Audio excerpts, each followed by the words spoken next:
ఏమిటి ఈ కేసు పూర్వాపరాలన్నీ ఇప్పటి వరకు మాట్లాడుకోవడం జరిగింది. నాకు ఇప్పుడు ప్రజలందరికీ వచ్చే సందేహం ఏమిటంటే వాట్ నెక్స్ట్, ఏం జరగబోతోంది, ఏం జరుగుతుంది, ఎట్లా జరుగుతుంది, ఏ సంస్థలు ఎట్లా ముందుకు తీసుకెళ్తాయి, ఈ కేసును ముందుకు తీసుకెళ్తాయా, అట్లాగే మళ్ళీ పెండింగ్లో పడుతుందా, ఏం జరుగుతుందని మీరు అనుకుంటున్నారు? కేసు అయితే పెండింగ్ లో పడే అవకాశం లేదండి. కేసు యథావిధిగా ముందుకు వెళ్తుంది. ఇప్పటిదాకా ఈ కేసు తీర్పు పెండింగ్ లో ఉండేటప్పటికి చంద్రబాబు నాయుడు గారిని విచారణకు పిలవటానికి కానివ్వండి, ఏదైనా విషయాలు తెలుసుకోవడానికి, డాక్యుమెంట్లు తీసుకోవడానికి, చేయడానికి కూడా సిబిసిఐడి వాళ్ళు ఒక్క అడుగు వెనక వేస్తున్నారు. లేకపోతే సుప్రీంకోర్టు చెప్పే తీర్పుని బట్టి ముందుకు వెళ్దామని అనుకుంటూ ఉన్నారు. ఇప్పుడు సుప్రీంకోర్టు తీర్పు సిబిసిఐడి వాళ్ళకి వచ్చింది. మొత్తం 100 మార్కులు ఉంటే సిబిసిఐడి వాళ్ళకి 99.8% మార్కులు ఈ కేసులో పడ్డాయండి. 0.2 విస్తృత ధర్మాసనానికి రిఫర్ చేయడం తోటి ఆయన 99.8% తోటి వాళ్ళు ఫుల్ కాన్ఫిడెన్స్ తోటి ఈ కేసుని ఒక కొలిక్కి తీసుకొచ్చి చార్జ్ షీట్ దాఖలు చేయడానికి కానివ్వండి, ఎవరైతే విదేశాలకి పారిపోయారో వారందరినీ కూడా ఎవరి ద్వారా వెళ్ళారు ఏమిటని కేసులో మళ్ళీ చంద్రబాబు నాయుడు గారిని విచారణకు కూడా పిలిచి ఈ కేసులో మళ్ళీ ముందుకు వెళ్ళడానికి కూడా వారికి ధైర్యంగా అవకాశం వచ్చింది. అంతకు ముందు అతను జైల్లో నుంచి బయటికి రాకముందు అతనికి పోలీస్ కస్టడీకి అడిగారండి చంద్రబాబు నాయుడు గారిని. అడిగినప్పుడే ఈ ఆరోగ్యం బాగోలేదు, రెండోసారి పోలీస్ కస్టడీ పిటిషన్ తేలే లోపలే ఇంటీరియం బెయిల్ అవి వచ్చినాయి.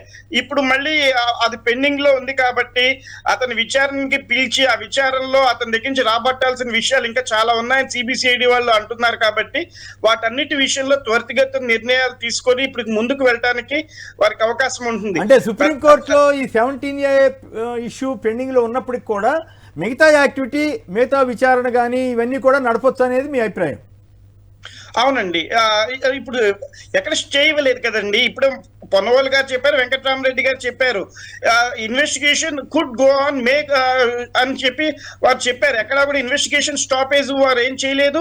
ఇన్వెస్టిగేషన్ లో స్టే ఇవ్వమని ఎక్కడ పేర్కొనలేదు. ఇందులో యావజ్జీవ జీవిత ఖైదు పడే సెక్షన్లు ఉన్నాయి. మళ్ళీ ప్రివెన్షన్ ఆఫ్ కరప్షన్ యాక్ట్ ప్రకారం కూడా ఇతను అరెస్టు సబబే అన్నిట్లో ప్రైమా ఫేసి ఉందని క్లియర్ కట్ గా సుప్రీంకోర్టు వారి తీర్పు ద్వారా తెలిసిందండి. శ్రీ కొమ్మినేని గారు, మీ ద్వారా ప్రజలకి ఒక 1 minute లో కొన్ని విషయాలు చెప్తున్నాను. ఈ కేసులో ముఖ్యంగా అతను ఏమని కోరాడంటే కోర్టు వారిని, ఈ కేసు మొత్తం నా మీద ఉన్నది కొట్టివేయండి, ఇది అక్రమమైన కేసు, నా మీద ఎటువంటి నేరారోపణ చేశారో అవన్నీ కూడా వాస్తవ విరుద్ధము, నేను ఎటువంటి తప్పు చేయలేదు, స్కిల్ స్కామ్ లో 2 లక్షల మందికి పైగా నేను నిపుణుల చేత వాళ్ళకి ట్రైనింగ్ ఇప్పించాను, చేశాను, ఎటువంటి సొమ్ము వేస్ట్ అవ్వలేదు, ఎటువంటి మనీ లాండరింగ్ జరగలేదు అని వాదనలన్నీ సుప్రీంకోర్టు ముందు వీరు వినిపించారు. ఆ వాదనలో ఏ ఒక్క వాదనని కూడా సుప్రీంకోర్టు సమర్థించలేదు, అన్నిటినీ తోసిపుచ్చారు. అన్నిటిలో ఎక్కడ రాజకీయ పగ అనే విషయాలు వాటన్నిటిని కూడా తోసిపుచ్చారు. దీన్ని బట్టి ప్రజలు కానీ, పోలీసులు కానీ, న్యాయ పరిధిలో ఉన్న న్యాయ కోవిదులు కానీ అందరికీ కూడా ఇది ఎక్కడ అక్రమమైన కేసు కాదు, ఇందులో తప్పు జరిగింది, ఆ ట్రైనింగ్ ఇచ్చినంత మాత్రాన అది తర్వాత వేరువేరుగా రిలీజ్ చేసిన డబ్బులతో ట్రైనింగ్ ఇచ్చినవే తప్ప స్టార్టింగ్ లో రిలీజ్ చేసిన 300 కోట్ల చిల్లర కూడా అన్యాక్రాంతమైనాయి, దానికి ప్రైమా ఫేసి ఎవిడెన్స్ ఉందని సుప్రీంకోర్టు భావిస్తూ ఈ రోజు తీర్పు ఇచ్చారు.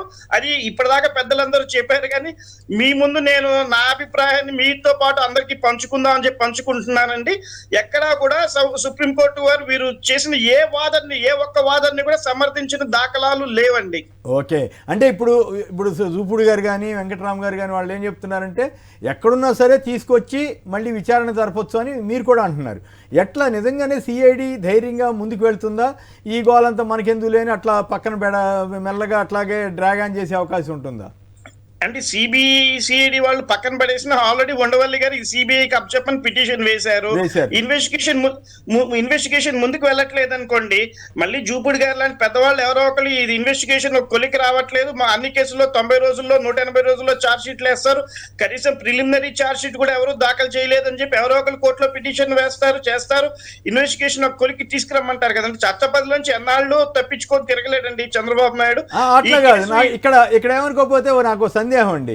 ఇప్పుడు వారికి మెడికల్ గ్రౌండ్లో బెయిల్ ఇచ్చారు ఏది చాలా ప్రాబ్లమ్స్ ఉన్నాయని, హార్ట్ ప్రాబ్లం ఉందని, ఇంకేదో ప్రాబ్లం ఉందని, అసలు చాలా ప్రమాదంలో ఉన్నారని కూడా అప్పట్లో ఈనాడు వాళ్ళు వీళ్ళంతా రాశారు కదా. ఇప్పుడు బయటకు వచ్చిన తర్వాత ఆయన మంచి శంషేర్గా అసలు పెడబొబ్బలు పెడుతున్నాడు, గంతులు వేస్తున్నాడు, అసలు అంతా అడావుడి చేసేస్తున్నాడు. మరి ఏమైపోయింది? అసలు నిజంగా మెడికల్ ప్రాబ్లం ఉందా లేదా? మరి గౌరవ న్యాయస్థానాలు అటువంటి విషయాలు ఏం పట్టించుకోరా? ఎట్లా ఇది మామూలు సాధారణ వ్యక్తులకి ఇలాంటి సందేహాలు వస్తే మీలాంటి వాళ్ళు ఏమన్నా తీర్చగలుగుతారా? ఇప్పటికైనా సరే వాళ్ళ కుటుంబ సభ్యులు కానివ్వండి, వాళ్ళ లాయర్లు కానీ కోర్టు ముందు తప్పుడు ఆరోపణలు చేశారు, కోర్టు ముందు తప్పుడు అభిప్రాయాలు, మెడికల్ సర్టిఫికేట్స్ సమర్పించారు. దీన్ని నిమ్స్ ద్వారానో ఎయిమ్స్ ద్వారానో పెద్దవాళ్ళ ద్వారా మళ్ళీ ఒక మెడికల్ టెస్ట్ కండక్ట్ చేసి నిజంగా మీ కోర్టుకి అవన్నీ చెప్పిన వాస్తవాల కోర్టును తప్పుదో పట్టించారా అని ఎవరన్నా పిటిషన్ చేశారనుకోండి, వాస్తవాలన్నీ బయటికి వస్తాయి. ఎందుకంటే జైల్లో ఉన్నప్పుడేమో వారికి అంబులెన్స్ కావాలి, గుండె పెరుగుతుంది, కార్డియోమయోపతి ఉంటాయి, అన్నీ ఉంటాయి. బయటికి వచ్చిన తర్వాత పిల్లల కన్నా పెద్ద వాయిస్ తోటి వారు చేస్తున్న ఎక్కడ గుండె పట్టుకున్న దాఖలాలు లేవు, కనీసం దగ్గిన దాఖలాలు కూడా ఎక్కడ లేవు. మరి బయటకు వచ్చి స్పీచ్లు ఇచ్చేటప్పుడు వారు మరి బాగానే ఉంటున్నప్పుడు చేస్తున్నప్పుడు పెద్దలు ఎవరైనా సరే మెడికల్ గా ఒక పిటిషన్ వేసి ఏంటండి కోర్టును తప్పుదో పట్టించినట్టున్నారు, ఇట్లా ప్రైవేట్ డాక్టర్లు ఇచ్చిన కాగితాల మీద ఇంటీరియర్ కోర్టులు సుమోటోగా తీసుకోకూడదా?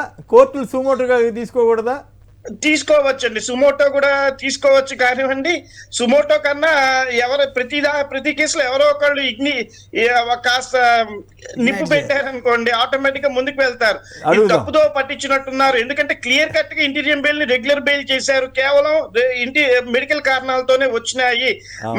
ఇట్లాగా ఎయిమ్స్ లో ఒకవేళ మళ్ళీ ఒకసారి దర్యాప్తు చేయండి, అప్పటికన్నా ఇప్పుడు తగ్గిందా, ఏ మెడికేషన్ వాడారు, పెరిగిందా ఏంటి అని ఎవరిని అడిగితే ఎప్పటికైనా అంటే ఇప్పుడు మాబోటి వాళ్ళకి వచ్చే సందేహం ఏమిటంటే ఆ కేసులో అంత ఈజీగా ఆయన మెడికల్ రిపోర్ట్ ఏదో ఎవరిదో ఇచ్చేసి ఆయన హ్యాపీగా బయట ఉండిపోగలిగాడు కదా.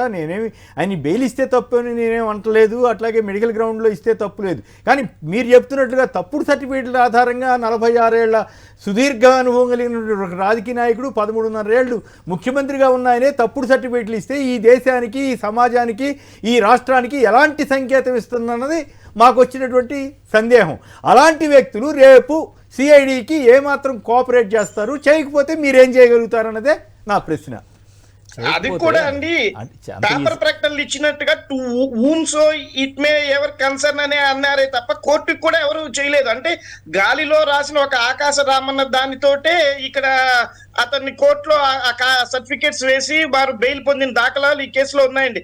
కనీసం కోర్టును కూడా అడ్రస్ చేయలేదు. ఆ ప్రైవేట్ హాస్పిటల్స్ అతని ఆరోగ్యం ఈ విధంగా ఉంది, ఈ విధంగా ఉందని మన పిటిషన్ పెట్టి వెళ్ళినా సరే అదే చెప్పి తప్పించుకుంటారు. మేము ఎప్పుడు కోర్టుని అడ్రస్ చేయలేదు కదా, to whom may ever it may concern అని చెప్పి సదుపాయం పెట్టుకున్నారా? పెట్టుకున్నారు, అది కూడా పెట్టుకున్నారు వారు. కాదు రూమ్స్ ఎవరు కన్సర్న్ అని ఇచ్చారంట, అంత పెద్ద ఏజీ హాస్పిటల్ వాళ్ళు అదే విధంగా ఇచ్చారు. అట్లా మరి దాన్ని గౌరవ న్యాయస్థానం వారు ఎట్లా కన్సిడరేషన్ లో తీసుకుంటారు?